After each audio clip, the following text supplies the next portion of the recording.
Hello प्यारे दोस्तों, easy tricks में आपका स्वागत है। फ्रेंड्स, इस वीडियो में हम लोग देखेंगे विश्व के विरासत स्थल जो इंडिया में है। तो इसका पार्ट 2 होगा। पहला पार्ट आपने नहीं देखा है तो पार्ट पहला देख ले, उसके बाद ये चीज़ को आप देखें तो आपका टोटल हमारा 38 आज तक जो हुआ है वो कवर हो जाएगा। और एग्जाम में बार बार ये पूछा जाता है दोस्तों, इसका लोकेशन पूछा जाता है और किस ईयर में इसको वर्ल्ड हेरिटेज का टैग दिया गया है। तो पिछला क्लास में मैंने 19 टोटल डिस्कस कर लिया था और इधर हम लोग टोटल जो रिमेनिंग बच रहा है वो हम लोग इस पर कवर करेंगे। तो दोस्तों, इसके पहला जो वीडियो था उसमें मैंने बताया था कि जो यूनेस्को है वो रोल निभाता है 1945। ये आप पिछला वीडियो में देख चुके हो। तो 1945 से क्लियर हो गया। अब यहाँ से हम लोग सारा चीज को कवर करेंगे। ठीक है दोस्तों, तो वीडियो में लास्ट तक बने रहे और एंजॉय करें। सारी चीज आपको याद होगा, सारा डेट ऑटोमेटिक याद होगा। तो दोस्तों, सबसे पहला ताजमहल। सबसे पहला कौन सा है? ताजमहल। तो ताजमहल से आपको याद रखना है दोस्तों, ताजमहल से आपको याद रखना है कि जो ताजमहल का प्रसिद्धि है वो पूरा विश्व में है, क्योंकि 7 वंडर में भी ताजमहल आता है। तो आपको क्या याद रखना है कि जो ताजमहल है वो क्या है?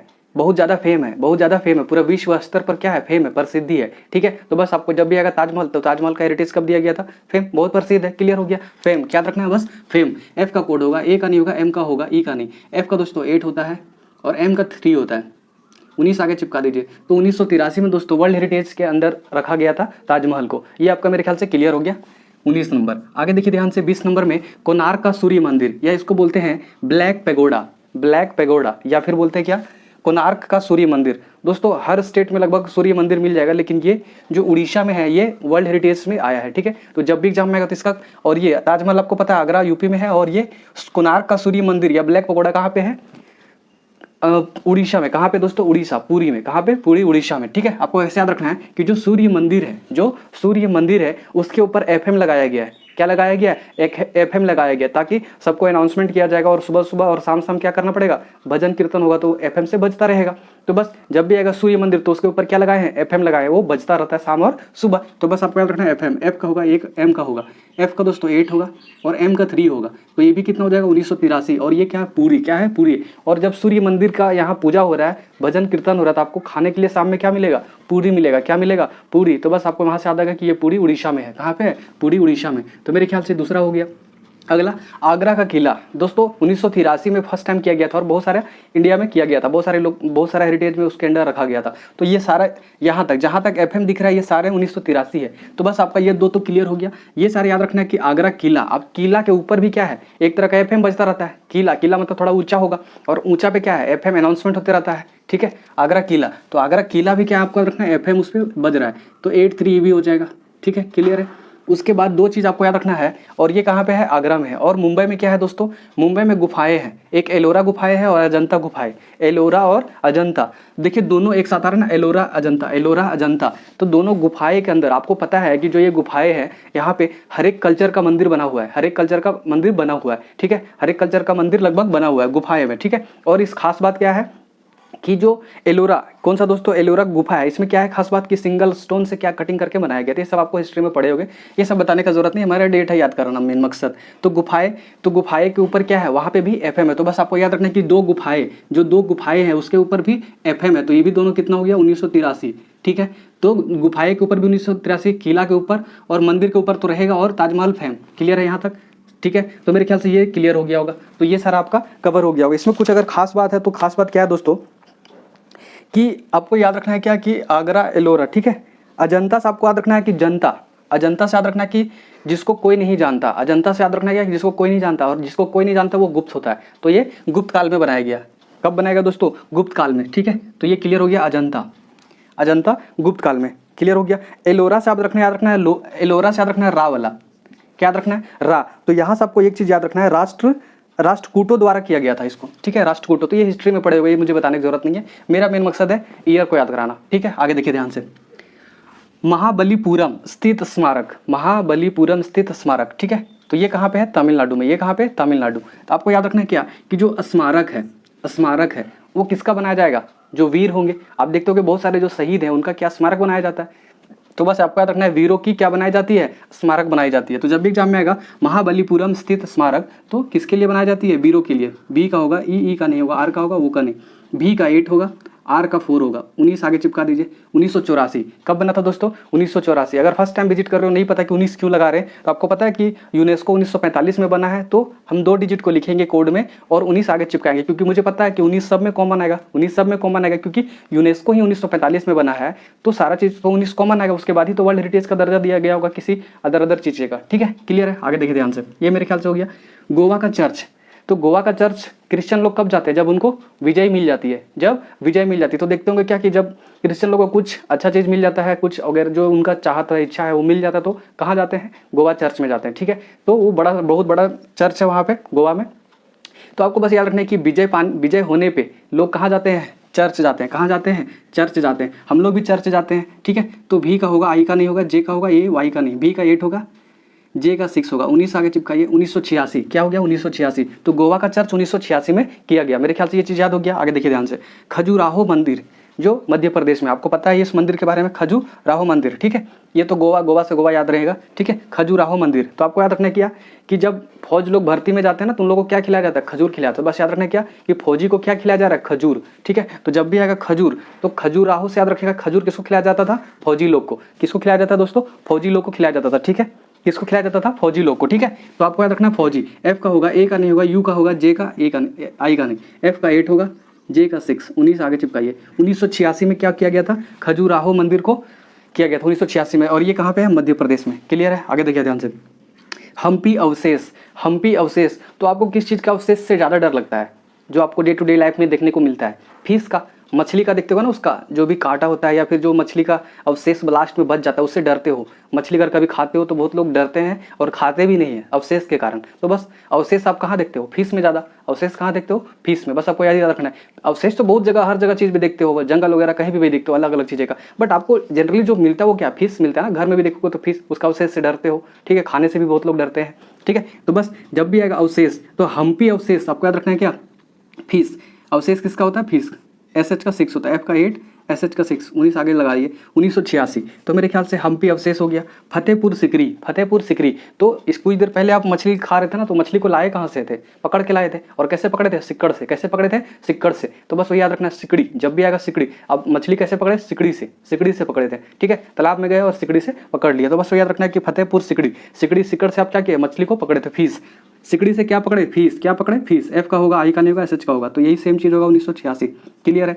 और हम्पी अवशेष कहाँ है दोस्तों? कर्नाटका में। हम्पी अवशेष कहाँ है? कर्नाटका में। ठीक है, और फतेहपुर सिकरी कहाँ पे है? आगरा में। तो जब भी इस चीज़ को, ईयर को याद कर रहे होगे, तो इसका स्थान भी आपको दिमाग में चलता रहना चाहिए। ठीक है, ये याद होता जाएगा। अगर आपको लगता है कि और आसानी से इस चीज़ को हमको याद कराया जाए, तो आप क्या कीजिए, जब पढ़ते हो उस पढ़ने के बाद कोशिश कीजिए कि इसको माइंड में रिवाइज करते रहना, और इसका फोटो देखते जाइए गूगल पे सर्च करके। थोड़ा सा स्ट्रगल कीजिए तभी होगा। ठीक है, इतना आसानी से कोई चीज़ नहीं मिलेगा।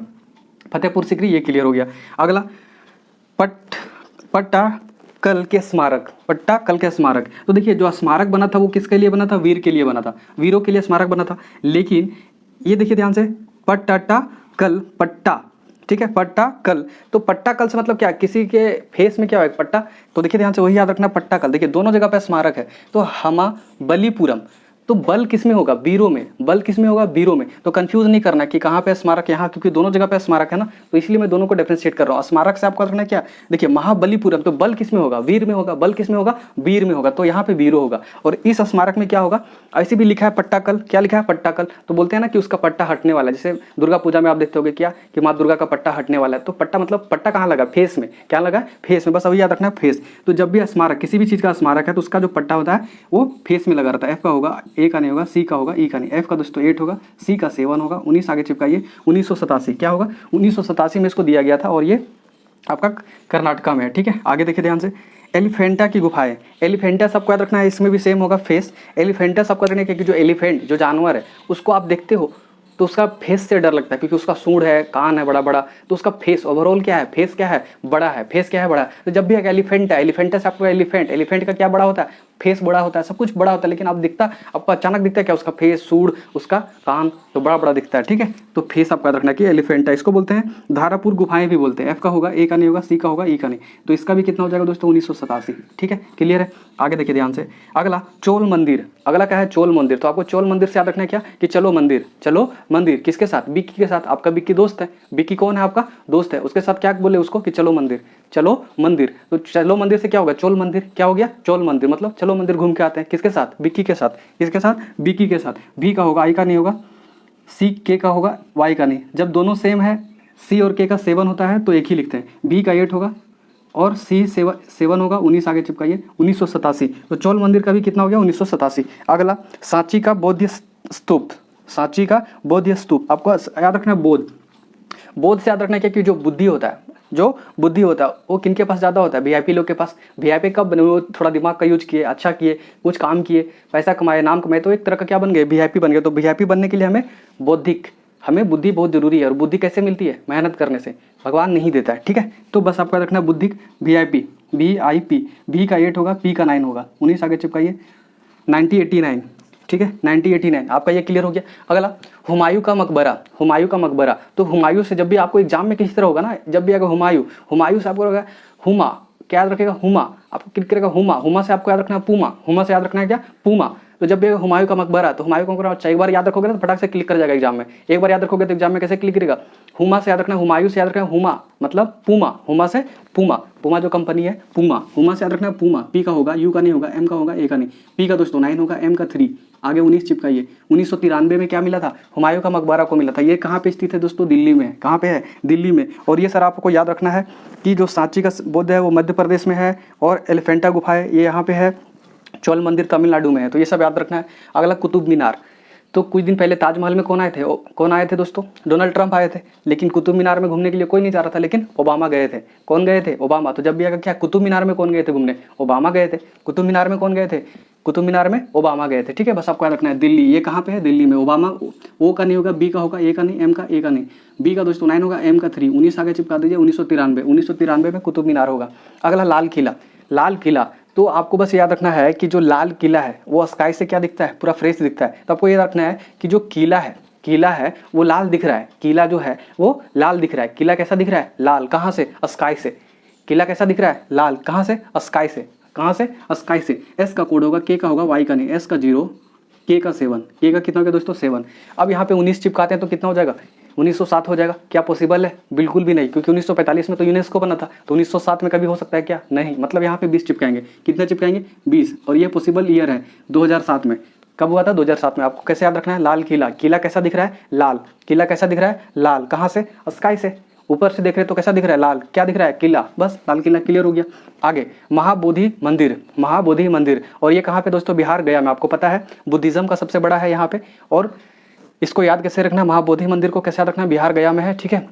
आपको याद रखना है क्या कि जो बिहार का जो महाबोधि मंदिर है वो शान है, एक तरह का क्या है, शान है। क्या है, शान है। क्योंकि आपको पता है कि इस जगह पे बहुत टूरिज्म आती है, बहुत ज़्यादा टूरिज्म आती है। तो आपको याद रखना है क्या कि शान। और आपको इसलिए पता होगा कि बिहार है, बिहार में 2 एयरपोर्ट दिख रहा है आपको, बिहार में गया में इंटरनेशनल एयरपोर्ट और बिहार में इंटरनेशनल एयरपोर्ट। बट बिहार में जो पटना है वो पटना इंटरनेशनल एयरपोर्ट है, बट वहाँ पे रिस्ट्रिक्टेड किया गया इंटरनेशनल एयरपोर्ट के लिए। क्यों, क्योंकि वहाँ पे रनवे छोटा है, ठीक है। लेकिन मानो कि पटना ज़्यादा पॉपुलर है, गया से ज़्यादा पॉपुलर पटना है, वहाँ होना चाहिए इंटरनेशनल एयरपोर्ट, बट है नहीं। क्योंकि वहाँ पे टूरिज्म सेक्टर का सबसे बड़ा स्रोत कहाँ पे है, गया में। क्यों, क्योंकि वहाँ पे बौद्ध धर्म के लोग बहुत लोग आते हैं, इसलिए उसको इंटरनेशनल एयरपोर्ट कंप्लीट किया गया है, ठीक है, गया को।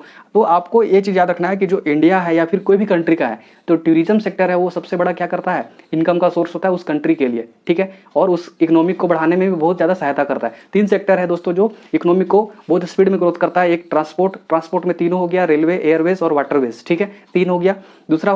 दूसरा नंबर पे टूरिज्म सेक्टर हो गया, दूसरा हो गया टूरिज्म सेक्टर। और तीसरा हो गया क्या कि जो हम लोग ओपन ट्रांजेक्शन करते हैं, जैसे मजदूर हो गया, मिडिल फैमिली हो गया, ये सारा क्या करते हैं, ओपन ट्रांजेक्शन करते हैं। तो इनका भी क्या है, बहुत ज़्यादा योगदान है इकोनॉमिक को ग्रोथ करने के लिए। और आने वाला टाइम में ये तीनों ठप हो गया है, आने वाला टाइम में तीनों ठप हो गया है, ठीक है। ट्रांसपोर्ट भी ठप हो चुका है और टूरिज्म भी ठप हो चुका है। और जो मजदूर है, ये मजदूर भी बहुत सारा प्रॉब्लम झेल रहे हैं, तो मजदूर अभी इधर उधर जाएंगे नहीं, घर पे रहेंगे, ठीक है, नॉर्मल। तो आने वाला टाइम में क्या होने वाला है, बहुत सारा प्रॉब्लम होने वाला है, जॉब में भी जो कटौती स्टार्ट हो जाएगा। तो आपको क्या करना है, लाइफ में एक बेस्ट देने की कोशिश कीजिए। जो भी आपको लग रहा है, जैसे मान लो कि ये ईयर है, आप बोलोगे कि मैं ईयर नहीं याद करूंगा, मेरा सिलेक्शन हो जाएगा, मुश्किल है। क्योंकि आने वाला टाइम में क्या होने वाला है, क्योंकि आपको सबसे बेस्ट करना पड़ेगा। बेटर करने से कुछ नहीं होने वाला है, बेस्ट करना पड़ेगा। क्या करना पड़ेगा, बेस्ट। क्योंकि अगर मान लीजिए कि कटौती कर दिया जाता है, वैकेंसी को कम किया जाता है, या फिर वैकेंसी आने वाला भी नहीं है, नया जो आ चुका है उसमें कटौती हो सकता है, ठीक है, और नया आने वाला है नहीं, तो फिर आपको क्या करना पड़ेगा, आपको बेस्ट करना पड़ेगा। बेटर से काम नहीं चलने वाला है, ठीक है। और नॉर्मल ऐसे सोच रहे कि एग्जाम आएगा तो पढ़ेंगे, तो कुछ भी नहीं होगा, ठीक है। अभी से पढ़िए, क्योंकि जॉब में अगर मान लीजिए कम वैकेंसी है तो लोग वहाँ पे किसको उठाएगा, जो जिसका मेरिट होगा। तो जो ये चीज़ याद कर रहा है उसको लेगा ना, आपको क्यों लेगा। अगर आपको लग रहा है ये सब हमको याद नहीं करना है ईयर, तो मत कीजिए। आप वहाँ लेगा किसको, जो सबसे बेस्ट है उसको लेगा। और बेस्ट कौन होगा, जो सब कुछ पढ़ेगा। छोड़ना कुछ भी नहीं है, आपको सब कुछ आज के डेट में पढ़ना ही पड़ेगा, क्योंकि आने वाला टाइम में बहुत प्रॉब्लम होने वाला है। तो बस चीज़ें को समझने की कोशिश कीजिए और पढ़ने की कोशिश कीजिए, और पढ़ना अभी स्टार्ट कीजिए। ये मत सोचिए कि एग्जाम का शेड्यूल आएगा तो पढ़ेंगे, उससे कुछ होगा नहीं। आप पढ़ते तो रहिए, आप इंजॉय करके पढ़िए। टेंशन लेके पढ़िएगा तो कुछ भी नहीं होगा। इंजॉय करके पढ़ते जाओगे तो सिलेक्शन भी हो जाएगा, जॉब भी लग जाएगा, सब कुछ हो जाएगा, आपको पता भी नहीं चलेगा। लेकिन परेशान होकर पढ़ोगे, कुछ भी नहीं होगा, ठीक है दोस्तों। तो ये मेरे ख्याल से ये चीज़ आपको समझ में आ गया हो। थोड़ा सा आगे देखिए, यहाँ पे क्या है, महाबोधि जो मंदिर है वो क्या है, शान है। क्या है, शान है। एस का कोड होगा, ए का नहीं होगा, ए का नहीं होगा, एन का होगा। एस का 0, एन का 2 होगा। यहाँ पे 19 चिपकाएंगे तो 1902 होगा, पॉसिबल नहीं है, तो यहाँ पे 20 चिपका दीजिए। कितना हो गया, 2002। 2002 में किसको दिया गया था दोस्तों, महाबोधि मंदिर को वर्ल्ड हेरिटेज दिया। एकदम देखिए, वर्ल्ड हेरिटेज देने के बाद क्या होता है ना, टूरिज्म सेक्टर बढ़ जाता है, क्योंकि लोगों को जानना रहता है कि अगर उसको वर्ल्ड हेरिटेज मिला है तो मतलब कुछ खास बात तो होगा, ठीक है। तो वो टूरिज्म सेक्टर को और बढ़ने लगता है, ठीक है। देखिए, भीम बेटा का गुफा है, भीम बेटका की गुफाएं। तो बस आपको याद रखना है क्या, कि भीम अपना बेटा को गुफाएं शाम में नहीं लेके जाता है। भीम अपना बेटा को शाम में गुफाएं लेके नहीं जाएगा। आपको पता है कि गुफा में शाम में जाना खतरनाक है, अच्छा बात नहीं है। तो बस शाम में क्या करता है, जो भीम है अपना बेटा को गुफा लेके नहीं जाता है। भीम बेटा को गुफा लेके कब नहीं जाता है, शाम में। तो एस का कोड होगा, ए का नहीं होगा, ए का नहीं होगा, एम का होगा। एस का 0 होगा, एम का 3 होगा। 20 आगे चिपकाइए तो क्या हो गया, 2003 हो गया। और ये क्या हो गया, मध्य प्रदेश हो गया। क्या हो गया दोस्तों, मध्य प्रदेश हो गया। ये क्लियर हो गया आपको, ध्यान से। चापानेर पावगढ़ पार्क, ठीक है। तो ये आपको खुद से करना है, ठीक है। जब मैंने 37 कर दिया तो एक आप खुद करके देखिए। और आपको बस ऐसा नहीं कि 2004 को क्या किए कि 0 के लिए यहाँ पे आपको 20 चिपकाना है, आगे 20 ऑटोमेटिक चिपक जाएगा, उससे आपको बस 2 डिजिट पे काम करना है, ठीक है। 0 के लिए एस या जेड यूज करोगे, और 4 के लिए क्या यूज करोगे, आर यूज करोगे, और बनाने की कोशिश करोगे। और मैं तो बना दूंगा, इसका 100 बन जाएगा, लेकिन 100 का मतलब नहीं होगा, इससे रिलेट करना पड़ेगा आपको। अगर इससे रिलेट हो पा रहा है तभी आप उस चीज़ को कंसिडर करोगे। वर्ड तो बहुत सारा बन जाएगा, 100 बन जाएगा, लेकिन उस चीज़ को मुझे नहीं करना है। इस वर्ड से रिलेट होना चाहिए, वो कोड को आपको सेलेक्ट करना है, तब आपको समझ में आएगा कि ये कोड बनाने में कैसा लगता है और कितना टाइम लगता है, ठीक है। तो एक आपको दिया हूँ, बनाने की कोशिश कीजिए, ठीक है दोस्तों। मेरे ख्याल से क्लियर हो गया। और ये क्या था, विश्व विरासत स्थल दिवस देवर के साथ जाते हैं। मेरे ख्याल से पिछला क्लास की वीडियो में बता दिया था, 18 अप्रैल को विश्व विरासत दिवस मनाया जाता है। पिछला क्लास का वीडियो आप देख ले, ठीक है दोस्तों। एक चीज़ और बताना चाहूँगा कि कोई भी चीज़ अगर मिस्टेक हो जाता है तो उसको पोलाइटली और अच्छे तरीके से कमेंट बॉक्स में कहिए कि ये चीज़ गलत, मतलब ये चीज़ आप एक बार वेरीफाई करके चेक करके बता दीजिए। तो उस चीज़ को मैं क्या करूँगा, दोबारा तुरंत स्पीड में बना के बता दूंगा, ठीक है दोस्तों। और कोई भी चीज़ को थोड़ा पॉजिटिव लिया कीजिए। कुछ लोग हैं कि जाके कहीं पे भी कुछ कमेंट कर देते हैं, ठीक है। तो उन लोग का कभी कुछ होगा नहीं, ठीक है। बस वो लोग ये देखते रहते हैं। कुछ लोग का मैं देखता हूँ, क्या मैं ऐसा नहीं बोल रहा हूँ कि मेरे चैनल पे होता नहीं है ज़्यादा कुछ, बट कहीं पे देखता हूँ मैं कुछ लोगों को, क्या है कि उन लोग खोजते रहेंगे, क्या करते रहेंगे, खोजते रहेंगे कि टीचर कब गलती कर रहा है, जैसे मैं ये पूरा पढ़ा दिया तो कोई लोग हैं कि पूरा पॉजिटिव वे में देख रहे हैं, क्या है नहीं है किस तरह का, ठीक है, याद करते जा रहे हैं। कुछ लोग क्या करेंगे, देखो ध्यान से, ऐसे पढ़ा रहे हैं, वो चेक करता रहेगा कि देखो टीचर गलती कर रहा है, कहाँ पे गलती कर रहा है, मतलब वो गलती करने में ज़्यादा एनर्जी लगा रहा है। गलती को खोजने में क्या कर रहा है, ज़्यादा एनर्जी बर्बाद कर रहा है। सीखने में एनर्जी बर्बाद नहीं कर रहा है कि क्या चीज़ सिखाया जा रहा है, उसको खोजने में ज़्यादा एनर्जी। अच्छा गलती कर रहा है सर, टीचर गलती किया होगा, देखो। अब मान लो कुछ गलती निकल भी गया, छोटा सा गलती निकल गया, तो फास्ट स्पीड में वीडियो वहाँ देखेगा नहीं, फास्ट कमेंट में जाएगा, क्या पढ़ाता है बेवकूफ़ टाइप का, ये चीज़ तो आता नहीं है, ये चीज़ तो ये था। अरे यार, थोड़ा गलती हो गया, छोटा सा मिस्टेक हो गया, तो उसको कमेंट बॉक्स में लिख दो ना कि सर इसको वेरीफाई कर लिया, देखिए कैसा है, क्या है नहीं है, तो टीचर देख लेगा।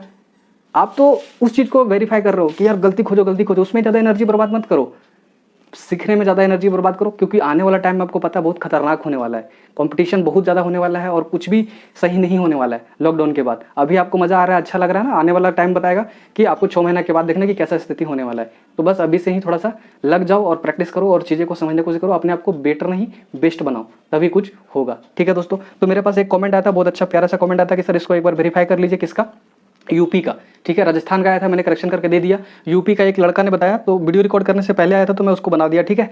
उत्तर प्रदेश का दोस्तों, जो उत्तर प्रदेश यूपी, आपको लिख लीजिए यहाँ पे, जो यूपी का फाउंडेशन डे है, यूपी का क्या है, फाउंडेशन डे, ठीक है, फाउंडेशन डे, ठीक है, फाउंडेशन डे। तो फाउंडेशन डे इसका कितना दोस्तों, 24 जनवरी, क्या है, 24 जनवरी। और मैंने मैंने क्या लिखा था, 26 जनवरी लिखा था, ठीक है। तो वो मैंने बहुत जगह वेरीफाई किया तो ये था, हो जाता है। मैं भी पढ़ता हूँ, मैं भी देखता हूँ, चेक करता हूँ, तो हो जाता है, उससे परेशान होने का ज़रूरत नहीं है। एग्जाम भी नहीं है कि मतलब परेशान होकर बस कि हमें तो गलती हो गया, ठीक है, ऐसा जरूरी नहीं है। 24 जनवरी को, ये क्या आंसर सही होगा, 24 जनवरी होगा। इसको आपको ऐसे याद रखना है कि हमारी माँ या बहन जो पूजा करती है नरद भगवान की, नरद भगवान का, तो वो क्या कर रही है कि उत्तर की ओर पैर रख के क्या कर रही है, नरद भगवान की पूजा कर रही है। उत्तर की ओर पैर रख के, तो उत्तर हो गया और पैर से प्रदेश हो गया, तो उत्तर की ओर पैर रख के क्या कर रही है, नरद भगवान की पूजा कर रही है। क्या कर रही है दोस्तों, नरद भगवान की पूजा कर रही है। देखिए ध्यान से, NARAD, नरद, क्या हो गया, नरद भगवान की पूजा कर रही है। तो देखिए ध्यान से, N का कोड 2 होगा, R का 4 होगा, D का 1 होगा, ठीक है। तो मैंने क्या बताया था, 2 डिजिट किसको रिप्रेजेंट करेगा, 2 डिजिट डे को रिप्रेजेंट करेगा और सिंगल डिजिट किसको रिप्रेजेंट करेगा, मंथ को। तो ये क्या हो गया, 24 जनवरी हो गया। और यहाँ पे मैंने टी यूज नहीं किया है, नहीं तो कंफ्यूज हो जाओगे, क्योंकि टी कहाँ पे यूज करते हैं, नवंबर में 11/11 आता है तो उसमें करते हैं, और डी किसको करते हैं, 1 को रिप्रेजेंट करने। तो मेरे ख्याल से 24 जनवरी। तो आप क्या करो, जो नोट्स बनाए हो वहाँ पे करेक्शन कर लोगे कि यूपी का फाउंडेशन डे कब होता है, 24 जनवरी होता है। याद कैसे रखना है कि उत्तर की ओर माँ और या बहन जो भी पूजा करती है नरद भगवान को, उत्तर की ओर क्या कर रही है, पैर करके नरद भगवान की क्या कर रही है, पूजा कर रही है, नरद भगवान की क्या कर रही है, पूजा कर रही है। तो मेरे ख्याल से ये क्लियर हो गया, ठीक है दोस्तों। तो मेरे ख्याल से ये आप करेक्शन कर ले, तो बीच बीच में जो चीज़ें आता है उस चीज़ को करेक्शन करते जाए। और कोई भी वीडियो देखते तो एटलीस्ट क्या करें, लास्ट में थोड़ा सा कमेंट बॉक्स भी देख ले, क्योंकि जो चीज़ कभी कभी गलती हो जाता है वो कमेंट बॉक्स में हम लोग पिनअप कर देते हैं, तो उस चीज़ को भी आप देख लें। कुछ मैं देखता हूँ कि अगर पिनअप किया हुआ है, ऑलरेडी पिनअप किया हुआ है, फिर भी कमेंट किए जा रहे हैं, सर क्या पढ़ाते हो, क्या पढ़ाते हो, ये गलती है, ऐसा है। ऐसा नहीं, मेरे वीडियो में, किसी का भी वीडियो में लोग करते हैं। तो ये सब करना छोड़ दीजिए, पॉजिटिव रहिए, पॉजिटिव चीज़ें को देखने की कोशिश कीजिए, तो आप चीज़ को सीख सकते हैं। और दूसरा बात, चीज़ें को रिस्पेक्ट कीजिए, टीचर को रिस्पेक्ट कीजिए। हम लोग भी बहुत सारे टीचर से पढ़े हैं, अलग अलग जगह पे पढ़े, बहुत अच्छे अच्छे टीचर से पढ़े हैं। मैं खुद कोटा राजस्थान से पढ़ा हूँ, तो हमें पता है कि टीचर को कैसे रिस्पेक्ट किया जाता है। भगवान से भी बढ़कर टीचर को मैं मानता हूँ, ठीक है। तो कोशिश कीजिए कि थोड़ा सा रिस्पेक्ट देने की कोशिश कीजिए, तभी उनका एक मोटिवेशन मिलता है। नहीं तो ऐसा कुछ जरूरी नहीं कि यूट्यूब पे बहुत पैसा मिल रहा है और मैं ऐसे कर रहा हूँ कि आप तो मेरे को नौकर बना के रख दिए हो, जो बोलो वो करूँगा, आपके अनुसार चलूंगा, ऐसा कुछ नहीं है दोस्तों, ठीक है। तो वो चीज़ माइंड से आप हटा दीजिए, ठीक है। ये तो मेरा नौकर है, यूट्यूब पे पढ़ा रहा है, चीज़ें फ्री मिल रहा है, वही बहुत काफ़ी है। पढ़ने की कोशिश कीजिए, पॉजिटिव लिया कीजिए, ठीक है। किसी भी चैनल का कहीं पे किसी चीज़ को बुराई करने का जरूरत नहीं है कि वो पैसा लेता है, ये फ्री लेता है, ऐसा करता है। जिसको जो इच्छा है वो कर रहा है। आप भी तो जॉब पाने के लिए पढ़ रहे हो ना, क्यों जॉब, मतलब जॉब पाओगे तो क्या करोगे, पैसा ही कमाओगे। अल्टीमेटली गोल क्या रहेगा, पैसा ही कमाना। फैमिली है ना, फैमिली को भी चलाना है, ठीक है। ऐसा नहीं कि मैं हवा पानी कुछ नहीं खाता हूँ, भोजन वगैरह, और बस ऐसे किए जा रहा हूँ। पैसा जरूरत ही नहीं है, सबको पैसा जरूरत है। तो जिसको जो जरूरत है लेने दो, देने दो। आपका इच्छा है दे सकते हो, समर्थ तो दो, नहीं समर्थ तो मत दो, ठीक है। तो ये सब चीज़ें से बच के रहिए, और फालतू का कमेंट से भी बच के रहिए, ठीक है, क्योंकि आपको भी स्ट्रेस होगा और दूसरों को भी स्ट्रेस करोगे, ठीक है। तो मेरे ख्याल से ये सारा चीज़ आपको समझ में आ गया होगा। और कुछ मैंने आज अलग अलग चीज़ें जो बताया वो चीज़ों को माइंड में याद रखिए, ठीक है। तो भी आपको चीज़ें को समझ में आएगा, सब कुछ क्लियर रहेगा, ठीक है दोस्तों। तो मेरे ख्याल से आप स्क्रीनशॉट लेना चाहते हो तो स्क्रीनशॉट ले लीजिए, और कॉपी में नोट डाउन करते रहें, पीडीएफ के चक्कर में बिल्कुल भी ना रहे यूट्यूब पे, ठीक है दोस्तों। तो मेरे ख्याल से ये सारा चीज़ आपको समझ में आ गया होगा, आज भी हो गया होगा। तो रिवीजन करते रहे, बार बार चीज़ों को रिवीजन करते रहे, तब आप चीज़ों को समझ पाएंगे अच्छे तरीके से। तो दोस्तों बस इस वीडियो में इतना ही। नेक्स्ट वीडियो में नेक्स्ट ट्रिक के साथ फिर से हम हाजिर होंगे दोस्तों। तब तक के लिए बाय दोस्तों, जय हिंद।